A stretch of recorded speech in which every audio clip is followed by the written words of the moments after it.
እኛ ማንኛውንም ቦታ ስናለማ ስንቀይር ዋናው ትኩረታችን ያደረግነው በጋራ እንደ ህዝብ የምንጠቀምበት የጋራ ሀብታችን እንደዚህ አይነት ቦታዎች የጋራ ሀብቶች ናቸው።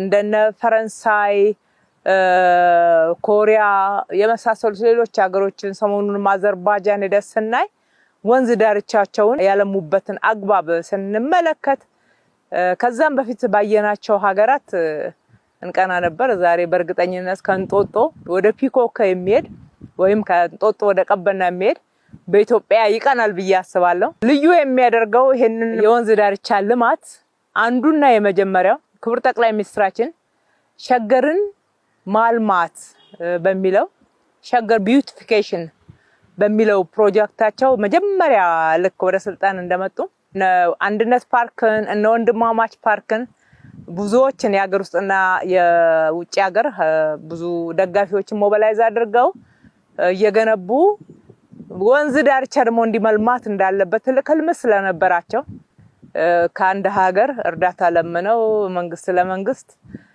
ከዛም ኮንትራክተር ገባ 5 አመት ሙሉ 5 ኪሎ ሜትርን ለመገንባት ቃል ገብተው ውል ፈርመው 2 ኪሎ ሜትር የወንዝ አፉን ሪቨር ኢምባንክመንት የሚባለውን እንኳን በአግባቡ ሳይገነቡት 5 አመት አልቆ እጅግ በጣም በዛ እልህ ገብተን ክቡር ጠቅላይ ሚኒስትራችን ከተማ አስተዳደሩ ለምን አይሰራውም ሲባል እንዴ ለምን አንሰራውም እንሰራዋለን አልገባን።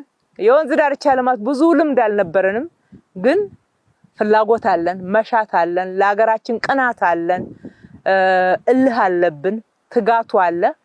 ለካ እሱ ካለ ዕውቀቱ ቀጥሎ ይመጣል። ዕውቀት ካለበት ዛሬ እድሜ ለኤአይ እድሜ ለቴክኖሎጂ ፈልግ ስትለው ፈልጎ ያመጣል። እሱን መሬት ላይ እንዴት አድርገን ማውረድ እንዳለብን በጣም ጎበዝ የሚገራርሙ የኢትዮጵያ አርኪቴክቶች ወጣት ልጆች ፈጠራ አከለውበት ከኛ ጋራ እዚህ ሰሩት። የኛ ዲዛይን ነው እንዳለ ሀገር በቀል ነው።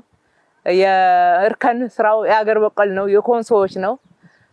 እንዳለ ዲዛይኑ ወንዝ ዳርቻው የኢትዮጵያ ወጣቶች ዲዛይን ውጤት ነው። የሰሩትም የኢትዮጵያ ወጣቶች እጅ ነው። እንኳንም እንደዛ በእርዳታ ያልተሰራልን ለካ እንችላለን እንደምንችል ያሳየንበት ነው።